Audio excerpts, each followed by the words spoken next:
Foreword. They call me the Seeker. I've been searching low and high. Philosophy, as I was taught it, is the study of the world through questions and seeking answers. In this way, every field of study and range of discussion topics becomes the pursuit of philosophical satisfaction. In this way, I often find myself introspecting about video games. Card games and board games too.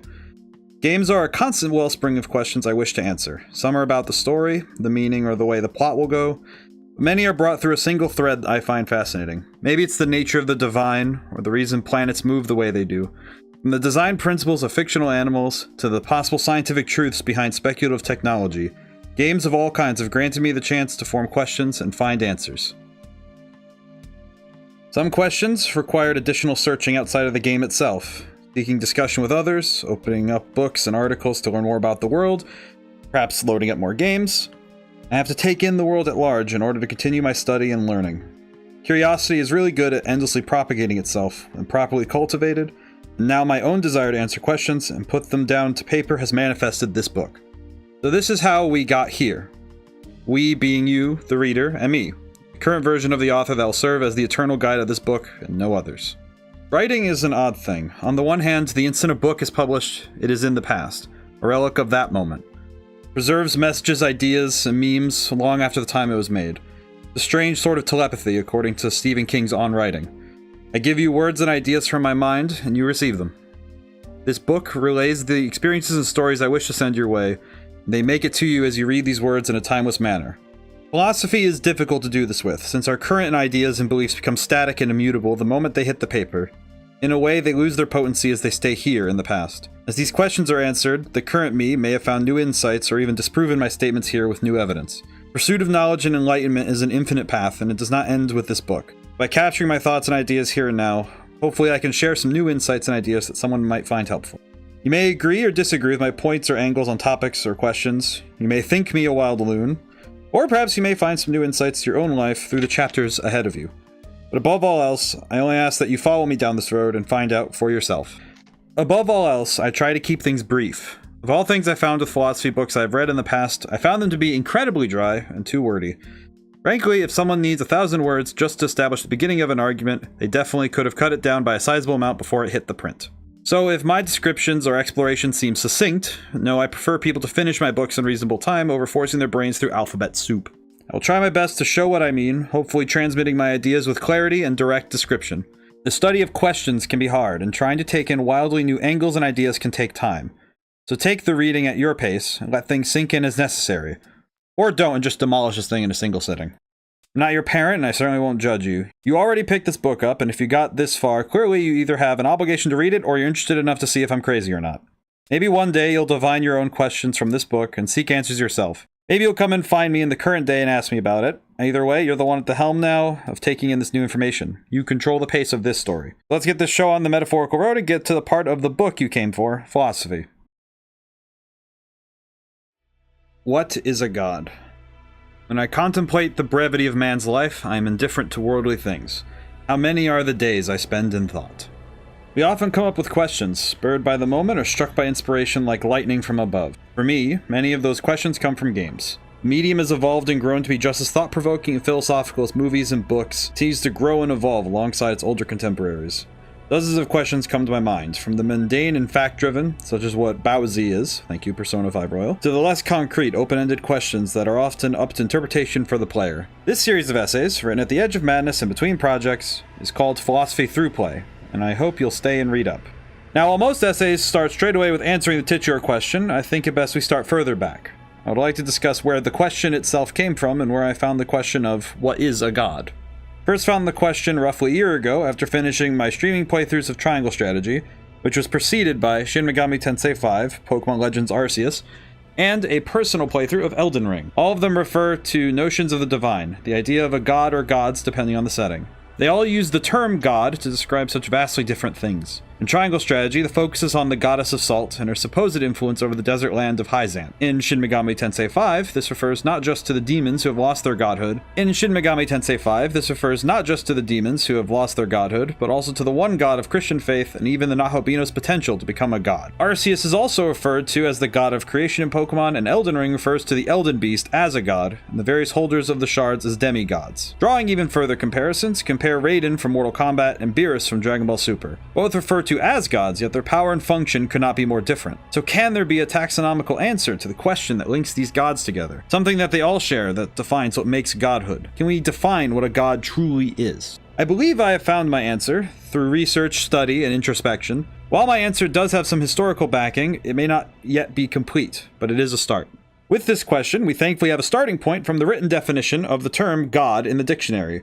While a mundane start, understanding what the word literally means can give us a solid foundation to consider loftier aspects of the question. The definitions of the term God include: in Christianity and other monotheistic religions, the creator and ruler of the universe and source of all moral authority, the supreme being. In certain other religions, a superhuman being or spirit worshipped as having power over nature or human fortunes, a deity. Deity is described as having divine quality, status, or nature. Beings with powers greater than ordinary humans, but who interact with humans, positively or negatively, in ways that carry humans to new levels of consciousness. A person or thing of supreme value. A powerful ruler. With these definitions as a foundation, we already have a great deal of material to bring us closer to the answer. A god is defined not simply by their power, but the gap between their power and the normal person. Each of these definitions note power, but not simply power, but the massive difference in power. The Dragon Ball Super example, Beerus is not a god simply by right of power, but through the difference in power between him and the next entity in line of power. He holds the title of God of Destruction by virtue of might, a virtue that personifies destruction. Combat strength is not the only power that must be considered in order to define a deity. If we look at gods of knowledge or of the Forge, we find entities of infinite knowledge and supernatural craftsmanship. Gods such as Thoth and Hephaestus are not worshipped for their battling strength, but for the virtues they embody. With these in mind, we have a strong starting point as to the definition of a god. A being of supernatural power and value that embodies some virtue or aspect of mortal existence in a way that has a massive difference in ability between themselves and mortal capability.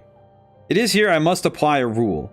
If we consider gods as tangible or literal, they must have a physical presence, if one that is far beyond the mortal understanding. This is how we would approach an explanation for what the heavens and underworld are and how they are traversed to and from. In both our mythos and in fictions, this is regarded as empirical truth. The ancient myths of the Greek pantheon all the way forward to beings like Aeons from Honkai Star Rail, gods are capable of traversal using means beyond mortal understanding, either through magic, science, or some other means. With the rule in place that they have a real presence, we can explain more of what they are and what they are not. Whether biologically related to mortals or not, with beings such as Zeus being fully compatible with humans, or beings unrelated in biology to their respective mortals, the most important piece is that gods must be exemplars, beings beyond the limit of human power. But as we have said, the gap in power is the most important component of what creates a god. There's a second way a gap of power can be propagated, by manipulating the perception of this gap. The term god complex is not thrown at certain people or characters without reason. Perceived grandeur between these deities and their peers is grand, a vast difference that places them above all others. Examples of these in fiction would include Dio Brando from JoJo's Bizarre Adventure, Light Yagami from Death Note, and Victor Frankenstein from the movie version of Mary Shelley's Frankenstein. This brings us to a larger point of what is a god. Gods are meant to be respected or worshipped. Worship and belief brings a god into reality. If an entity is not acknowledged or even known, it is hard to call it a god. Some gods are born from the need of duality. For any force to exist, there must be an equal and opposite reactionary force. Good needs evil for good to exist, for without a sense of what makes goodness, we cannot form this concept. So with this, if a god of goodness exists, we must have a force that represents the evils of the world. The final component of what is a god is a flaw. Many gods before the exponential rise of Christianity were fallible, very human entities with very real flaws befitting their places in the cosmos. Thor has a legendary wrath, as does Heracles. Horus of the Egyptian pantheon is known in the myths as having gone senile and irritable with mortals. We create our myths from our understandings, and thus our gods form with flaws and ideals, just like us. By now, I imagine you have begun to grow weary of the what is a god. Perhaps now you wish to know why. Either why we have gone this long simply placing statements, or why we should care. I will attempt to illustrate this clearly. Gods in their most basic form are a reflection and an ideal of us. Consider the gods we are drawn to. What sort of deities do we worship and respect? We show respect to gods such as Ares. We show an understanding of the violence of war and value the viciousness required to wage battle against our enemies. Within a world of fiction, if a village worships a god of the harvest, we could assume that they rely heavily on the rains and good fortune to have their crops grow healthy. Our gods are important to us because it reveals to us what we value most. most. It also reveals what we believe to be evil. If our evil entities are tricksters or liars, we could presume our society places greater value in honesty and honor over cunning and deception. But consider societies that value cunning in the mind and see how their gods take form. Odin from the Norse pantheon is a notably tricky entity, and he is the allfather of a pantheon of strong warriors. Consider for a moment what you respect and value, and take note in the worship you practice. What common characteristics do you see among the pantheon of heroes and gods you hold close to your heart? What traits are the most prevalent in the spiritual practices you take to? If you have no spiritual practice, then consider the tangible. What heroes do you have? Gods are a view into what we are and what we wish to emulate. Whether in reality or in fiction, we can glean greater insight into ourselves by inspecting the deities we worship or reject. While we can analyze the literal and tangible taxonomy as we have done, the true essence of what makes a god, what makes them important, comes down to what they represent for us and their worlds. When we write about new worlds, or partake in experiencing them through any means, we can come to a greater understanding as to the values and focus of both ourselves and the stories we experience. The goal of philosophy is not simply to think, but to inspire the drive to learn. This question has many answers, ranging from the theological to the literal. This is where you must take the reins and try to find your own answers. From here, there are many paths to extend the conversation and learn ever more about the nature of our divines. What gods will you focus on? I wonder. It's interesting because, I go back through and I'm reading this. It's like I'm reading through the book again. Probably gonna, I'm gonna keep this as a little, at least the end of the first video thing. It's interesting reading back through this and being like, yes, I see my writing errors, I see little issues. Still feels pretty good. I think the argument's a little bit goofy. Not really goofy per se. I think that's mean. I think it's more like, I put down the answer, at least my answer, and then I think, okay, yes. That is enough. And it's like, and then I go about why answering the question, but it's like, I don't present a counter argument. It's interesting because I know later in the book I start doing that. I present counter arguments. I think this first chapter is just me trying to get my footing. Really does feel like the foreword's super good and the rest of the book is fantastic. I think this first chapter is me having to get my footing. And that was a little hard. I've tried my best. It's like, I'm grateful that I'm this young and I'm starting to learn how to write. I've been practicing for years now and it's like, yes, I'm still learning. I'm still making little mistakes, those little grammatical things, but that's okay. I'm really grateful that I'm reading this and I'm not thinking I'm just a raving lunatic. I think I did pretty good. I hope that these post-recording little tangents I go on are going to be fun to listen to. It's kind of like, yes, go to the next video. I wonder if people are going to listen to the video and it's like, oh, he's rambling. I'll just skip.